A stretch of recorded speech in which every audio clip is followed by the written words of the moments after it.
সরস্বতী পুজোয় নিজের জন্য একটা ব্লাউজ তৈরি করেছিলাম। আর এই ব্লাউজটার ফটোটা ছাড়ার পর তোমরা অনেকেই সাপোর্ট করেছিলে। তার জন্য অনেক, অনেক থ্যাংক ইউ।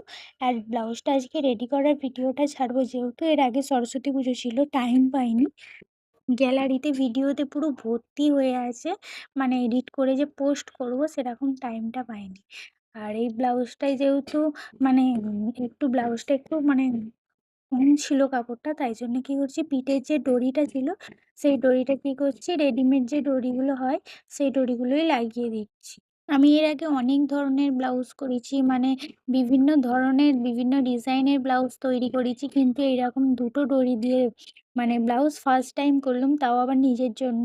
এই ব্লাউজগুলো ব্লাউজটা তৈরি করার পর সামনে থেকে দেখেও অনেকে বলেছে খুব সুন্দর হয়েছে, পিছনে দুটো দড়ি বাঁধা ছিল না, তার জন্য আরও সুন্দর লাগছে। আর আমার একটা পিসিমণি বলেছে আমি যখন নেক্সট ব্লাউজ তৈরি করব আমাকে এই ধরনের দুটো দড়ি বাঁধা কিছু ডিজাইন করে দিবি, সেম ডিজাইন না করলেও কিছু কোনো একটা ডিজাইন করে দেবো যে ডিজাইনটায় দুটো দড়ি বাঁধা থাকবে। ওর ওর এটা ইচ্ছা।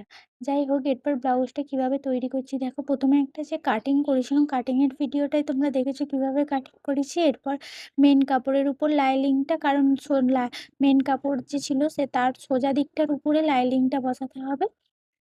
দিয়ে তারপরে সে কাটিং করে নিয়ে আর তারপরে সেলাই করে নিতে হবে। সেলাই করে নেওয়ার পর উল্টে নিলেই হয়ে যাবে। আর কোণাগুলোতে একটু ছোট, ছোট কাট দিয়ে দেবে।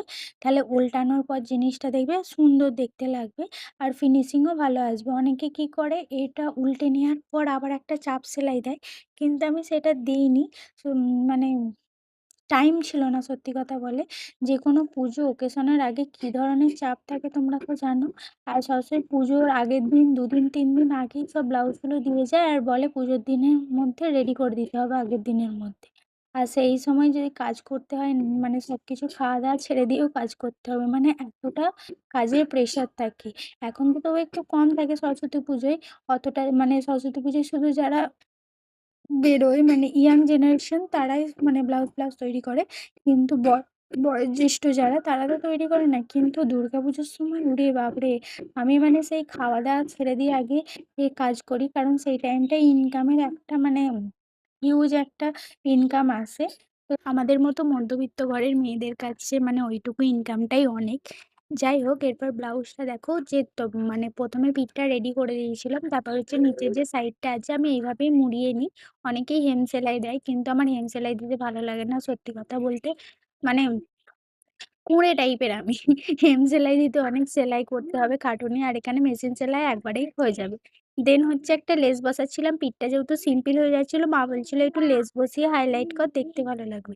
তাই জন্য একটু লেস বসাচ্ছিলুম। আর বাড়িতেই যেহেতু লেস অনেক স্টক কেনা থাকে, যার জন্য নিজের ব্লাউজগুলো লেস বসানোর চেষ্টা করি।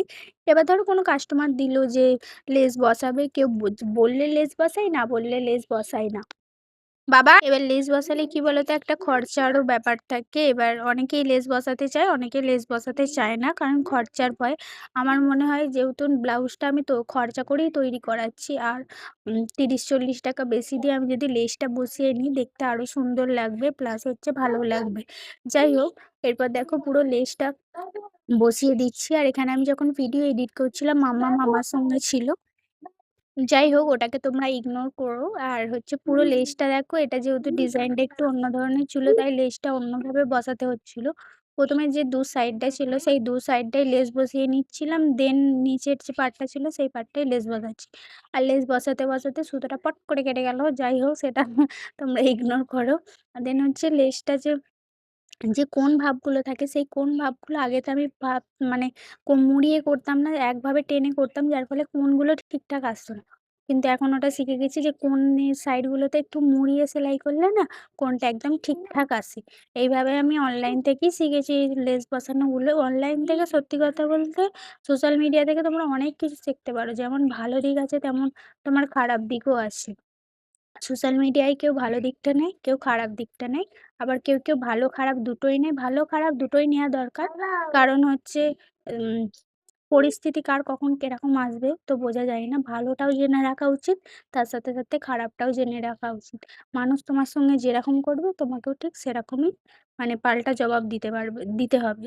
না দিতে পারলে তোমাকে সবাই বোকাই ভাববে বা মানে সরল ভেবে ঠকিয়েই চলে যাবে। যাই হোক, একটু বেশি জ্ঞান দিয়ে ফেলছি। কিন্তু তোমরা কিছু মনে করো না। যাই হোক, গলাটা দেখো কলসি গলা করেছিলাম। মানে কলসির যে শেপটা হয়, সেই শেপটাই মানে করেছিলাম। যেহেতু এর আগের একটা ডিজাইন ছিল, এর আগের ডিজাইনটা সেই বরফি টাইপের যে বরফিটাকে অর্ধেকভাবে কাটলে যে শেপটা হয়, সেই শেপটা করার চেষ্টা করেছিলাম। কিন্তু এটা একটু কলসি টাইপের গলা করা মানে গলাটা করলাম। এইভাবে গলাটা করলে দেখতেও ভালো লাগে। আর এই ডিজাইনটা এখন হচ্ছে ট্রেন্ডিং এ চলছে। মানে যেই ব্লাউজ করছে দেখছি এই কলসি টাইপের গলাটা করছে। মানে দেখতেও সুন্দর লাগছে। আর বিয়ের যে ব্লাউজগুলো তৈরি হচ্ছে সেগুলোও ঠিক এইরকমই হয়। আর যাই হোক, তারপর হচ্ছে গলার যেহেতু এটা কলসি গলা ছিল, সে লেসটা অত্যন্ত আস্তে আস্তে বসাবে। প্লাস হচ্ছে যেরকম যেরকম মানে যেখানে যেখানে ব্যাকের মুখ আছে সেইভাবে ব্যাক দেবে, তাহলে ভালো লাগবে। এরপর হচ্ছে দেখো, যেহেতু এটা প্রিন্সেস কাট ব্লাউজ ছিল, প্রিন্সেস কাট ব্লাউজের কোন অংশগুলো কাটতে হয় সেটা তো তোমরা জানো। তারপর হচ্ছে আমি একদিকটা জুড়ে নিয়েছিলাম আর একদিকটা তোমাদের সঙ্গে শেয়ার করলাম। আর এইভাবে এর আগে আমি ব্লাউজ করতাম, আমাদের ম্যাডাম যেভাবে শিখিয়েছিল সেটা হচ্ছে কোনো রকম কাটাকুটি না করে সেলাই দিয়ে দিতে।